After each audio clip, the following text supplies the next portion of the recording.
Enrichment, Enlightenment, Transformation. Rabbi Yisroel Cotlar, the spiritual leader of Chabad of Cary, North Carolina, guides anyone who has been searching for a meaningful life and conscious living. Join our discussions about the mundane, our daily activities, and then infuse every day with a spiritual twist from the inspired sages of the Talmud and Jewish mysticism, which many call Kabbalah. We learn from the root source of all religious monotheistic traditions and delve into the symbolism and levels of meaning from biblical stories.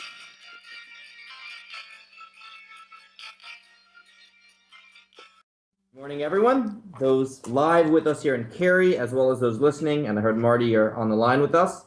Fantastic. So feel free to ask away, ask any questions. And a thank you to Nissan Communications for hosting today's program. So a few weeks ago, everyone was talking about the boxing or the wrestling match that was, right, on Saturday night between were those two women. Ronda, no, right? Everyone was talking about that? Don't know? No one follows wrestling, boxing here? Okay, now you know what I'm talking about. But there's one famous wrestling match in the Torah, and that is this week's match.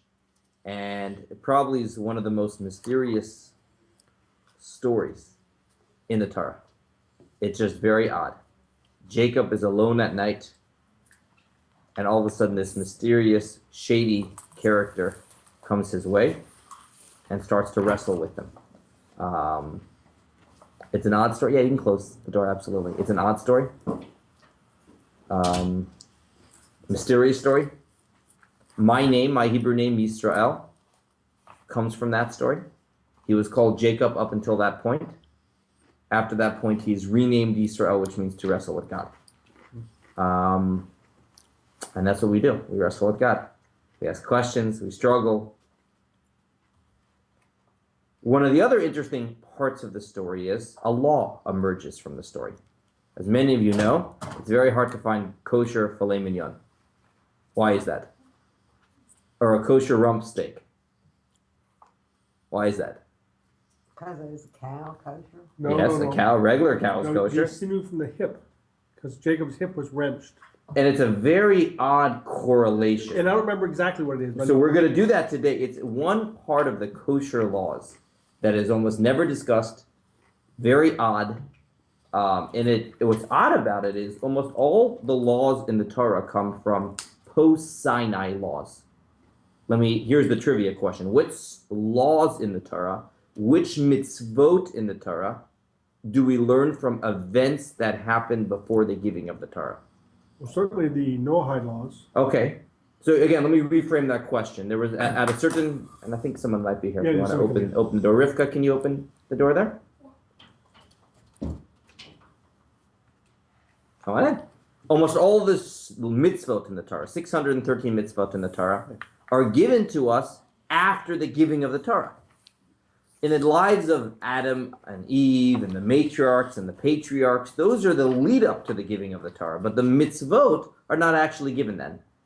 There are a few exceptions. Which mitzvot are learned from stories that happened before the giving of the Torah? Anyone know? Which mitzvot that we do today is because of something that happened pre-Sinai? Well, and like I said, the Noahide 7 laws. So the 7 Noahide that applies to non-Jews, to live in a normal, civilized society, do not murder, do not kill, all of those oral tradition says were given beforehand. Do not murder is actually in the scripture itself. It's actually in the Chumash itself.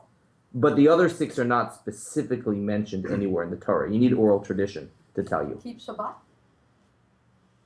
Interesting.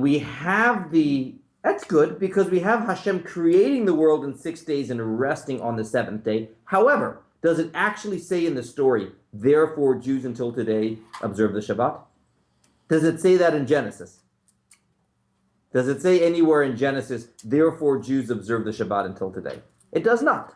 Much later in the Torah, the 10 Commandments, it discusses that we should observe the Shabbat. All it says in the biblical story is, God rested on the 7th day, he made it holy. For on it, he rested from all his work that he created to function. It doesn't mention, therefore, So we're still left with which mitzvot were given, yes? Maybe burying the dead, burial. Interesting. We have stories of Jews burying in the ground, and God tells Adam after he eats from the tree that one day you're going to die, and from the earth you came, and to the earth you should return. So that is an allusion. That is a definitely a hint to the fact that we are to be buried in the ground. However, it does not say there. By the way, this thing that I'm telling you, Adam, that is meant to be something for everyone. That's learned out. You're right. That is the source text for the fact that we are buried in the earth today. One of them, at least. I'm asking even a step further. Which mitzvot does it actually say? By the way, Abraham, Sarah, Rebecca, what's happening right now is of historic proportions. I'm not just telling you this, but this is supposed to be something for all of time. Okay, Rivka, come here for 1 second. I need you to switch car keys with mommy, please. Thank you so much. Want to tell everyone bye? Bye. So, no answers? The first is probably the most obvious. Well, it's not the first. Circumcision. Oh, yeah. Abraham is told to have a bris, and is told afterwards that all of his descendants will have that as well. Okay? Yet not all of them do. What? Not Well, all that of is the them mitzvah in the Torah. That is the mitzvah in the Torah. How about this? What is the first commandment told to both Adam and Chavah? Be fruitful and multiply. Be fruitful and multiply. That is a mitzvah in the Torah. All right? Okay? Any of the others, that's really, we have circumcision, we have be fruitful and multiply, and perhaps this is the other exception. This is the third example. I don't know of any other ones. The rest all come from post-Sinai. Okay? And by the way, post-Sinai, some of these things are repeated.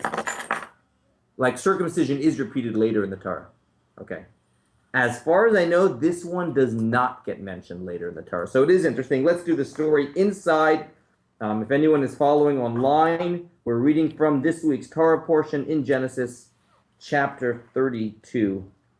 Here goes. Text 1a. Pam, do you mind closing the door? They asked us the doors. And Jacob was left alone, and a man wrestled with him until the break of dawn. When he saw that he could not prevail against him, he touched the socket of his hip, and the socket of Jacob's hip became dislocated as he wrestled with him. And the angel said, "Let me go, for dawn is breaking." But he, Jacob, said, "I will not let you go unless you have blessed me." So he said to him, "What is your name?" And he said, "Jacob."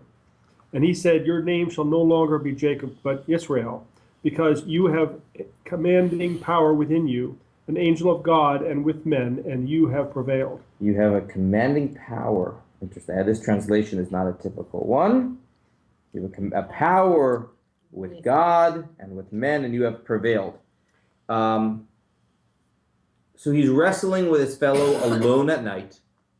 A lot of the commentators ask who was this shady, mysterious figure, and discusses like a spiritual Esau. His brother that he's going to encounter the next morning has his spiritual, angelic counterpart that he encounters, and he wrestles with this angel, so to speak, and he wins, however, with an injury. He suffers probably a sports injury, as we say today. Dislocated right? hip. Dislocated hip. Oh, interesting. The next. And Jacob asked and said, "Now tell me your name." And he said, "Why is it that you ask for my name?" And he blessed him there. So the angel doesn't give him his name. The Midrash actually writes that an angel doesn't really have a name because every job that they're assigned to do becomes their name then. They have like a one-dimensional kind of, this is who I am, tomorrow this is who I am. But I don't want to get into a whole discussion about what angels are. That's not today. Let's go to the story. A few interesting things about the story. One interesting piece is, this is not the point of the class, but it's very interesting that they wrestle, and then Jacob's winning, and the guy says, "Let me go." And he says, "I'm not going to go until you bless me." It's very odd. He's always after those. He's after those blessings, right? Yeah, that's good. This is not the first time Jacob wants the blessings, but it's very symbolic of the Jewish struggle, and really a lesson for all struggles, that whenever we leave a struggle, we shouldn't just survive it, but we should get a blessing from it. That's powerful. That's deep. Every time we wrestle with something, even when we get hurt in the process, the goal is not just to survive, but somehow find a blessing in it, something that you take from it that you could not have gotten without it. We have done that throughout history. Every single time, even the Jewish people suffered a horrible, horrible tragedy. Somehow afterwards, we picked up embers and built something, and there are countless examples of that, throughout history. So that's something on the national scale, but also on the personal scale. Don't let me go. I'm not letting go of you until I find a blessing in it. That means until you get something, some kind of knowledge, some kind of lesson from. Until you've learned something from this about yourself, about the world, that you never could have gotten without it. Without having it happen. Yeah. Okay. Yeah, and it's not always easy to do. It also doesn't always happen right away. I would say it often can't happen right away. First you grieve, first you mourn. I don't think the moment it finishes, all right, what lesson can I learn? You have to go through but eventually you rebuild something from that. And then when the Jews were kicked out of Israel, somehow the whole rabbinic Judaism and the Talmud flourished. After the Holocaust, you have Israel. So again, we're not justifying the tragedy that happened. That's not what I'm saying. But somehow we've taken something from the tragedy and we built something we couldn't have gotten without it. Yeah. So, Rabbi, what was Jacob's blessing that he got out of it? What did he get out of it? He got a new name, yes. Correct. But what was so he blessed him there. What was the blessing that he actually got? Yaakov means to deceive. That is what Yaakov means. It means deception, right? Oh. His brother even told him, now I see why they call you Yaakov. You deceived me a few times. It means to outmaneuver, it means to deceive, it means to kind of... It's the whole story of his life. Correct. He gets it back in spades. Correct. And now he is told, you're going to be Yisroel, upper hand, okay? We know that in our own lives, you might have heard this before, the Jewish people are called Yaakov and called Yisroel. I find this very meaningful because my Hebrew name is Yisrael Yaakov. Oh, wow. Yeah. So this is very personal. But on those days that we wrestle, we have to deceive our evil inclination in the sense that it's bothering us and we have to argue with it and we have to debate it and we have to convince it, Those are Yaakov days. The days we're in our spiritual element, it's like, you ask someone in the middle of Yom Kippur and try to tempt them with something. It's like, get away, in the middle of Yom Kippur. I can't be tempted by this right now, right? That would be a Yisroel day. We have days inside of us where we have more urgings and more temptations. Those are Yaakov days. And then we have Yisroel days. And by the way, both are beautiful. There's something special about doing what's right on a Yaakov day more than Yisroel day. So the same way in his physical life, Yaakov means to deceive and to have to outmaneuver. Yisroel means upper hand. There is a teaching, and we're going. This is important. There's a teaching even that who is he ultimately wrestling with that night? Himself. Well, there's a piece of it himself as well. Meaning throughout his life up until now, there was always this deception. There was always being something he was not. Birthright and Esav and many other pieces, and it's a certain understanding of who he was that allowed him to grow to a greater spiritual level. But there was with God. Brian, what were you gonna... Yeah, well, at least on the surface, he's wrestling with God. Correct. On the surface there was a spiritual dimension that he's struggling. Yeah. And I thought on the surface he was wrestling with Esau, but I thought it was the Esau within him. In other words, we all have in us every character that's in the Bible. And what's interesting about this story is first he had to deal with the inner Esav, or the spiritual Esav, and once you conquer that, all right, now tomorrow I can deal with Yaakov. No, tomorrow he actually encounters the real physical The real Esav. one.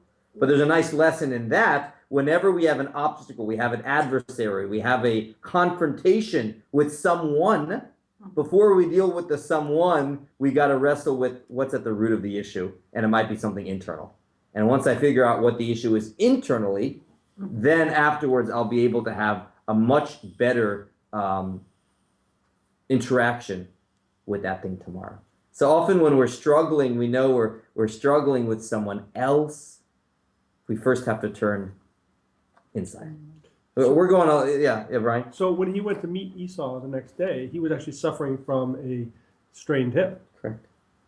Sports injury. Yeah. So the whole thing, like beforehand, when he was always maneuvering, Correct. always doing these Deals.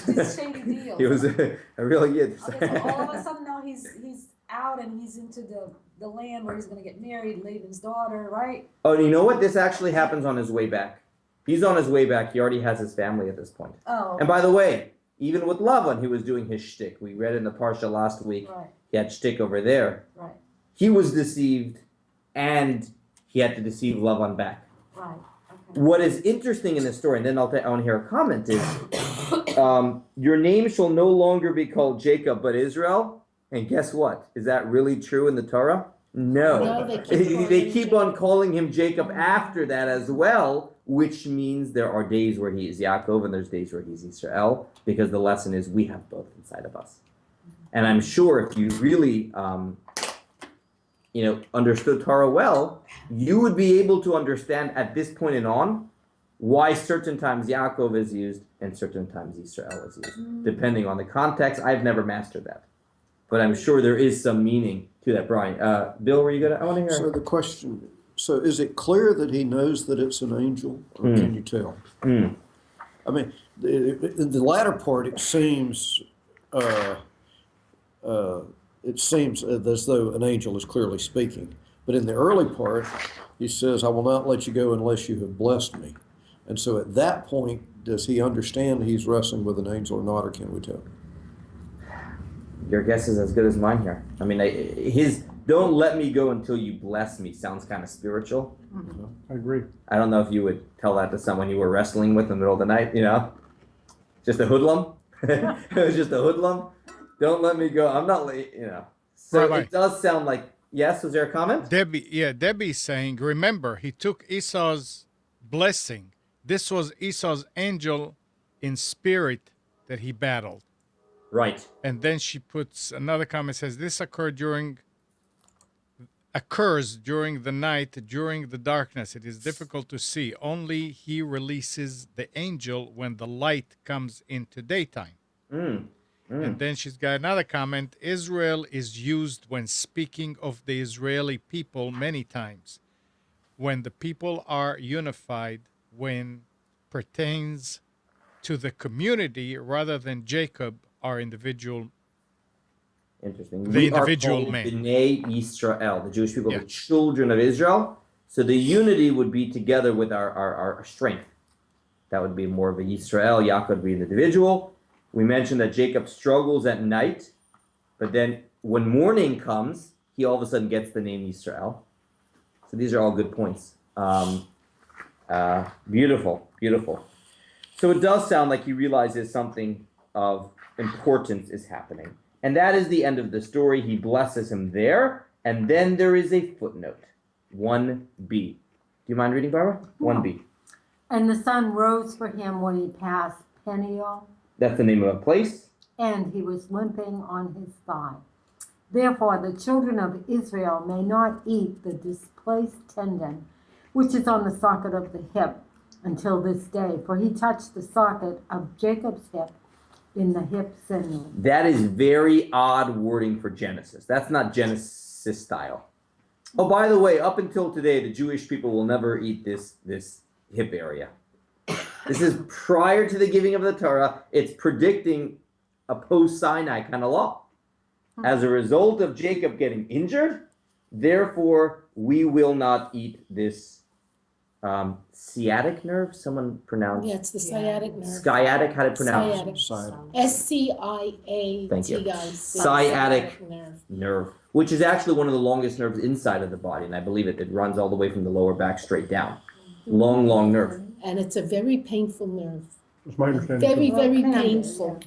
Is that Really? like A lot of us rump walk roast? Would around that with be a Yeah, rump rump roast? steak. We're going to get to the rump steak and filet mignon, but it's not. So what we're going to do now, and we have 20 minutes, is there's a practical dimension of this, a historical dimension to this, and a spiritual dimension to it. So let's start practical over here. What is the actual prohibition of this? I'll use the Hebrew. The English is sciatic nerve. The Hebrew is gid hanasheh. Gid is a nerve, and hanasheh is sciatic. So the gid hanasheh is something Jews have never eaten. However, today it's very different than the way it used to be. Today, when someone buys kosher meat, it's just nicely packaged at the store. People will tell you, back in the day, go back 100 years ago, back in Europe, what did you probably do? You took your chicken to the butcher, they shechted it, slaughtered it for you, and then often the mom of the house would do what? They'd probably pluck the feathers, but what else would they have to do? Quarter it. They would quarter it, but they would have Clean to out the remove eggs. the Innards? more than that Blood? blood. Oh, yeah. So kosher means a few things. The animal is kosher, A. B is it was slaughtered in a kosher way. C is it was salted to remove the blood. Okay? And D only applies for a animal, not a bird. Certain limbs were removed from it. Sciatic nerve amongst them. We'll get to that in a moment. So today when we buy kosher meat, it's packaged, all four things already happened. It was slaughtered, it was salted, and it had those things removed from it. In the olden days, it was very possible you had to do that yourself. Now, the process, so salting is something that many people knew how to do, and anyone can do it. You just have to learn. You put a lot of salt on it, kosher salt. That's why it's called kosher salt. Not because some salt is not kosher, all salt is kosher. It's called kosher salt because it is used for koshering the meat in the sense of extracting the blood. Then the next thing was called nikor. Nikor means to remove. You had to be a real specialist. You have to know your animals well. And in the Talmud, one of the hardest sections of the Talmud is one that describes the autonomy of an animal, what nerves are allowed, what is not, and the process of removing that. And that is called nikor. And it's very delicate work. And it takes a lot of time. What happened over time is not everyone knows the laws of nikor. But more importantly, because it took so much time to do it, they said it's not worth it. It would cause the meat to go up so much in price because of the skill and the amount of time. Let's just chop off the whole hind part of the animal and not even bother with it. And what do? They sell that to a non-kosher market, at a secondary market, at a cheaper price. Only in areas where meat is harder to come by, and believe it or not, in Israel, they'll usually take the time to do nikor. Because they don't have as much cattle all over the place. There they will do nikor, and there you will be able to buy a kosher rump steak and other parts of the hind part of the animal. Typically in America, you just can't find it. Not because you can't have it. You could have kosher filet mignon, but it's not worth the while, so instead they just chop off the whole thing. Okay, so in Maimonides, he discusses the laws. Let's just do this briefly. You know what? I'll paraphrase it because of the time. The prohibition against 2a, Gida Nasha, it applies to both domesticated animals as well as wild animals. Which wild animals are kosher? Deer. Okay. And it applies to the right side as well as the left side. And according to scriptural law, only the actual gid on the hip is forbidden. Because where was he punched? He got the zets on the hip. However, the rabbi said the fat in the area around it is also not allowed. They made a fence around it, and the area immediately around the hip is also problematic, but below that and above that is okay. They just don't deal with it today. And text 3, no, let's actually go to text 3. It's only the part of the nerve near the hip, which is called the spoon. And again, I don't know the autonomy of an animal, but it's sort of rounded. That is problematic, not ones that don't have that spoon shape. So fowl does not have that spoon shape. They and don't therefore, have hips. Correct. They still have a sciatic nerve, though. That's what's interesting.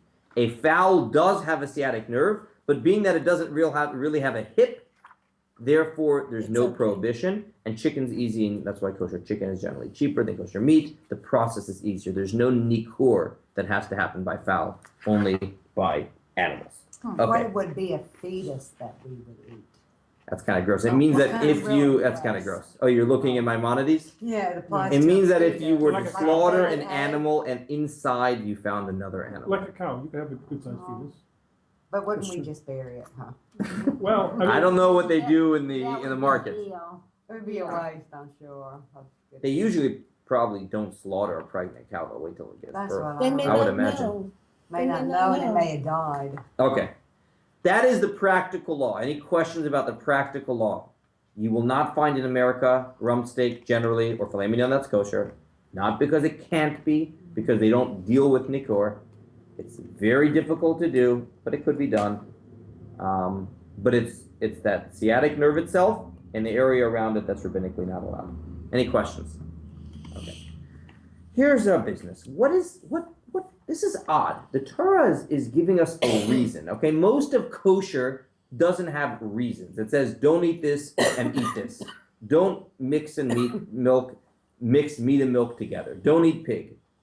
It doesn't give us reasons. We've speculated on reasons before in classes. We've given spiritual dimensions, but it's not like the Torah gives a reason. Here the Torah is clearly trying to impart a lesson. Yaakov got punched in the hip, therefore we should not eat the sciatic nerve. What? Why? Again, I don't ask this by kosher because the Torah doesn't give us a reason. Here it does give us a reason, so we should speculate. We should think, what is the association between an incident that happened with our forefather and the fact that we should suffer for millennia and not eat the filet mignon? is this maybe a explicit statement that we're supposed to struggle with God? Oh, that's nice. That's good. Good. So as Jews, we struggle with God and we remember the struggle. I like that. Every time we don't have a filet mignon, We struggle that way, but we also struggle in the fact that we have questions. We argue. Again, we have faith, but we are also allowed to tell God, I don't agree with the way things are always happening in the world. We don't come to terms with tragedy. We cry out. We try to fix things. So that is a nice dimension. Yeah. Is it also a point of weakness, that sciatic nerve? Like, I'm thinking about the Achilles heel as a point of weakness in the body. But also the sciatic nerve, I know so many people who have suffered from sciatica, myself included. Really? Oh, really? And it's a point of weakness. There's something weak there. And I wonder if there's a spiritual component to all the people I know that we all suffer from sciatica. Very spiritual Jacob-like people, right? Well, I don't know, that there's some kind of weakness, So some kind of what's the name? struggle. What's the name of the condition? Sciatica. Sciatica. And you always have pain. I mean, Yeah, you're it's very- always- So it's a very central nerve. Yeah. And it's it goes Yeah. it goes right down the leg. Interesting. Yeah, but technically, I think the weakness relates to the structures around the nerve, which irritates the nerve, which Right. causes the Yeah, condition. it's not the nerve itself. Yes, Interesting. now, it's possible it could be. I don't know enough, but I know a little bit to confirm that, not a lot, but yes. Yes. It's very painful. It's the nerve that fires Yeah. up. It can even be, the irritation doesn't have to be near where you feel it because of the nature of the nerve. Yes. Makes me laugh. Does anyone in the online community have any thoughts on why this connection, because of an incident happening to Yaakov, we don't eat the Gid Hanasheh? What are we supposed to be thinking about when we don't eat the Gid Hanasheh? What is the meaning behind that? Barbara, you were gonna Yeah, suggest I something? was thinking that is an example of giving into the body, or thinking more about something outside of the body. Okay, so by abstaining from this physical, you're thinking it's transcending some of To the remind- materialistic. Like, if I'm gonna do something wrong, say bodily, I really have to think about that, Not to. You're saying it's telling us to take care of our health and not Well, and to be concerned with. or hurt other people, or Okay. have sex with people. With Right. When you hurt someone, there's going to be eternal consequences. Just think, Yaakov got hurt, and we are still suffering thousands of years later. Let's see what some of the we'll have Sorry, three. but the suggestion would be and benefiting. Meaning? Well, it's a reminder, for example, so you can benefit from being reminded. Okay. Good. Right. Though here's what's interesting. In most, I'm going to touch on that point in a moment. Let's do these three explanations, and then I want to get back to that symbolic reminder. Rabbi. Yes. Debbie is saying, what is the meaning behind what? The legs are movement. We are injured. We are slowed down. Life is movement. Life is moving forward. We are defined as men who walks upright. And the meaning of this injury would be? Keep going, and when she puts something else. Okay, so let's see what some of the medieval commentators say about this. The first one is the Chizkuni, and he keeps things very simple. He writes, and Anne, were you reading text 5, please? It is coming to the children of Israel that they be penalized and punished by being prohibited from eating the gid hanasheh, Right. for leaving their father alone, as it is written. And Jacob was left alone. They were mighty and should have waited for their father and assisted him if he so required. But they did not escort him, and he was injured because of them. From then on, this prohibition will be a reminder for them to be more diligent with the mitzvah of levaha. Livaya means escorting. But we escort the dead. We Correct, escort. the same he word. was alive. No, Levaya means escorting. Yeah. You're right that the term in Hebrew for a funeral is a levaya. Yeah. That is because we're escorting the dead. But when you have a guest at your house and you walk them out the door, that is also called levaya. Yeah. Okay. So what he writes here is, the backdrop to that story was the Jews were traveling. They crossed a river. All of the families, the entire family, Jacob, daughter, sons, wives, servants. Then Jacob forgot some tchotchkes. That's what the Torah says. Forgot some tchotchkes on the other side of the river. He went back. When he went back alone, that interaction happened. The lesson is don't leave your own alone. That's what the Chizkuni writes. They let their father go back alone.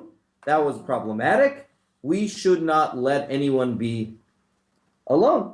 And he says this is a reminder for Leviah. What I find interesting about this is, fast forward to next week's Torah portion, and Jacob's sons are all shepherding far away, and he sends Joseph to go check up on them and see how they're doing. Joseph left him alone then. Joseph was left alone in the process, and that's when something happened to him. But he sent him to see how they are doing, which is interesting. In any event, the Chizkuni writes, this is a symbolism here. Jacob was left alone. The children are punished for doing that to their dad. Pam, you want something a little deeper here? I don't know. This just sounds, I'm sorry to disagree with you. That's fine. It's 1200, but he had something that he had to do on his own. Right. And he had to take responsibility for doing it. Right. So you can't expect somebody else to be his guardian and be always by somebody's side. God wanted him to have this experience. Like God wanted Joseph to have that experience as well. Well, and also, to pile on a little bit, Jacob was not an infirmed person who needed a lot of care. Correct. I mean, he wrestled with an angel all night long. Yeah, he's in his prime at this point. Yeah. I mean, he's in his prime. All right, this is one perspective. Again, we're going to do a few.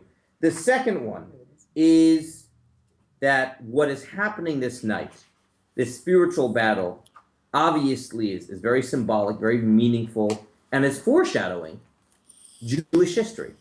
Jewish history is that we are going to wrestle, unfortunately. Jewish history is that we are going to be wounded. But Jewish history is that we are going to survive. And text 6, in memory of Jacob's heroism and the miracle that was performed for him, and that he did not die. And the way that's expounded on also, this is Rabbi Aaron Halevi from Barcelona, also 1200s. Let's read this text, Pam. Text 7. The secret of this mitzvah is to remind the Jewish people that though they will suffer great tragedy throughout their exile at the hands of the Gentiles, and specifically the children of Esau, they should be confident that they will not be destroyed. Their name and descendants will last forever, and the Redeemer will come and rescue them from their foe. By continuous remembrance of this matter, the commemorative observance of this mitzvah, they will maintain their faith and righteousness forever. So we should remember that we will always be here as a people. Not to say it will always be easy. That is not the promise. But we will always be here as a people. Continue, Pam. This is alluded to by the fact that the angel who wrestled with Jacob, who is by tradition understood to be Esau's overseeing angel, wished to uproot Jacob and his offspring from the world, but was unable to. So he instead hurt him by touching his thigh. So too will the children of Jacob be hurt by the children of Esau. But ultimately the children of Israel will have salvation from them. Interesting. So we can hold it there because of time. So he writes, ultimately at the end of the day, it finishes off in times of Mashiach. We will be healed from our pain. We will be redeemed. We will persevere. And the story happens through Jacob because what's unique about Yaakov is that he's the father of all the Jewish people. Abraham is not. Abraham has another nation come from him. Isaac has another nation come from him. Yaakov is the father of the Jewish people. And this struggle that he has is parallel to our struggle. And the fact that we don't eat from this nerve is to remind us of this. I like this. This is powerful. Here's the question, though. It's an odd way to remember a miracle. Passover, we have luxury. We sit down at a Seder. We have our matzah. We lean. We put out our, God created the world, rested on the seventh. What do? We Rest. There are many symbolic mitzvot. Most of them is not like, it doesn't focus on the central point here. His miracle, the fact that he was rescued. It focuses on a minor detail of the story, and that which he was pained. It's a very odd way to symbolize. It makes sense now that you've said all that, though, because you can see with the sciatic nerve, you're constantly in pain. Mm-hmm. And for most of us, the one thing we want to do is avoid those people. I mean, we see them suffer. Right. So it right. is a good But it still seems very odd way to commemorate a miracle. Why not keep big picture over here? God wants to remember struggle and being redeemed. Maybe on the day of the year that Jacob had this encounter, we should have another holiday. And it should be the holiday of Jewish continuity. And we should eat food and I don't know what. Well, because you need to that Purim-like or Passover-like, that would be an appropriate way to remember this holiday. Why in this way? Because people need to be reminded of the struggle, that things aren't always going to be easy, that things are going to require pain and struggling, but you will prevail. So if everything was a big, huge commemoration, people wouldn't think of what does it take to get to that victory parade. It takes a lot of work, takes a lot of pain. Right. And then when God forbid the struggles do happen along the way, again, we shouldn't feel that it's over, or the destiny is not going to happen, or we must have somewhere gone wrong. No, unfortunately, this is part of our history. So that would be one perspective. And we're yes. Debbie was typing the answer, what she was talking about as far as the man walking upright. She said it slowed him down. And then she's explaining the sciatic nerve is the largest single nerve in the human body. It runs from each side of the lower spine through deep and buttocks into the back of the thigh and all the way down to the foot. It serves as a vital role in connecting the spinal cord with the leg and foot muscles. Any type of pain or neurological symptoms that are felt along the sciatic nerve referred to as sciatica. It hit a nerve. This means he had to think of Esau his entire life, a reminder of his battle and his own behavior. And then she goes, numbness, tingling, and or burning or prickling sensation are also common sciatica symptoms. Perhaps he cannot be numb to others' pain. Interesting. And I like the metaphor also of being slowed down. That's very much what we're saying. Ultimately, we prevail, but that we will be slowed down throughout the process. We're out of time, but give me 3 minutes to. There's another half to this class, and what it says here is as follows. Okay. Why do we remember this story in such a detailed manner? It's an odd. Even if you want to say it's about pain, don't eat the specific nerve. It's very detailed. And the reasoning here is a very powerful one, the Rebbe explains. And that is, in Judaism, Jewish belief, how far does divine providence extend? Okay? How far? I mean, no, I know forever, but down to what point? And this was something that was debated even in Middle Ages. We were talking about people in the 1200s. Maimonides, for instance, writes, big events, major events in a person's life, even decided by God. But there's certain things that are what he calls general providence, not specific providence. In other words, he writes, perhaps the fact that a certain species of animals will be extinct, maybe that is general, but not every incident that happens to that animal. Okay? You see the difference between specific providence and general providence. So Maimonides ranks things. He says it depends on the level of a person's relationship with God. The deeper your relationship with God, the more specific providence there is. The more haphazard you are with your relationship with God, the more haphazard things might happen to you. He actually writes this. It was the Baal Shem Tov who revolutionized the idea of a divine providence, and he said it's critical to the Jew that it's down to the details. And you've heard this from me in many ways. And one of the nice metaphors, I think that's good for this, would be a modern metaphor. Might be a director of a movie. I heard someone say, "Who's the best director?" And they said Alfred Hitchcock. Why? Because there was no extras. There was no piece. Oh, I have to put this filler scene in, or even a filler person. No, every person somehow contributed to the general plot. That a good director starts off with, what is my theme? What am I trying to accomplish? And everything down to what people are wearing, to what colors, that should all contribute to the big plan. Similarly, in Judaism, the Baal Shem Tov taught that it wasn't just the big picture ideas that were under God's control, but the small things as well. And therefore, let's do this last text of the Rebbe.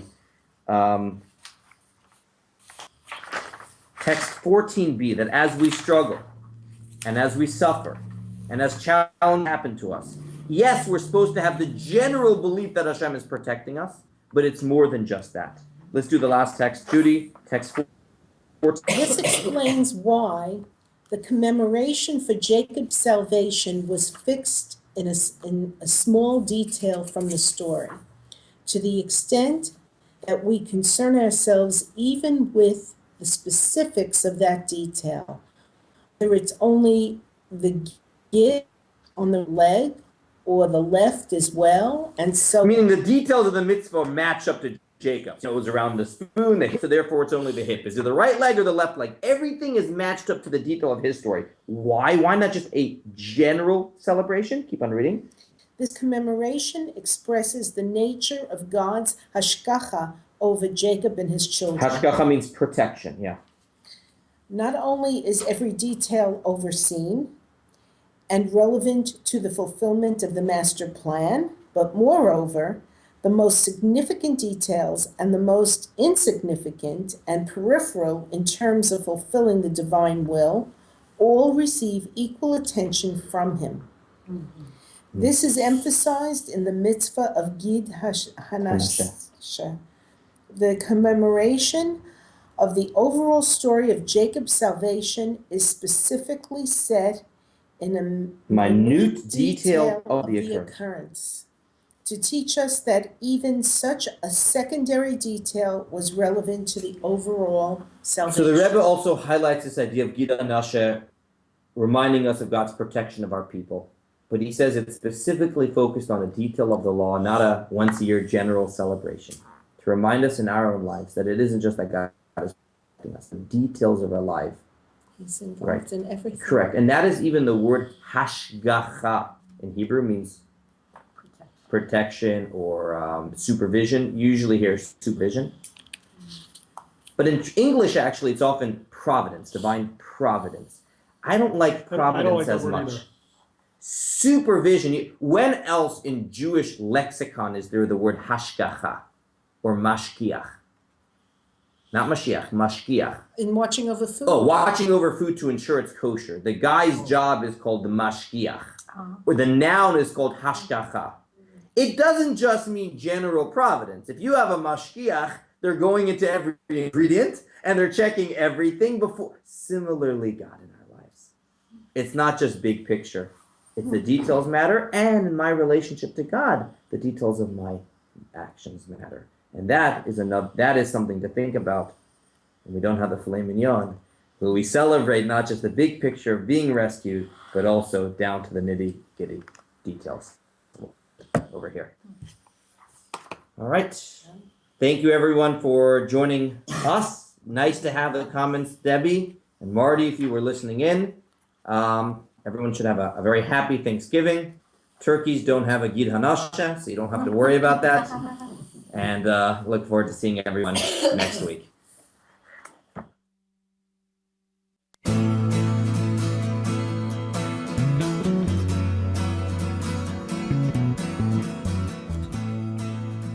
You are tuned to the Nissan Communications Network.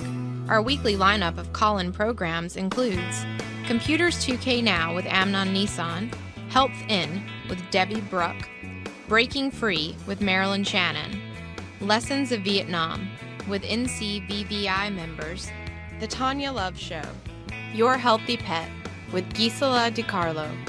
And if you tuned in too late, you can always watch each program in its entirety or download an MP3 audio file of it at www.nissancommunications.com.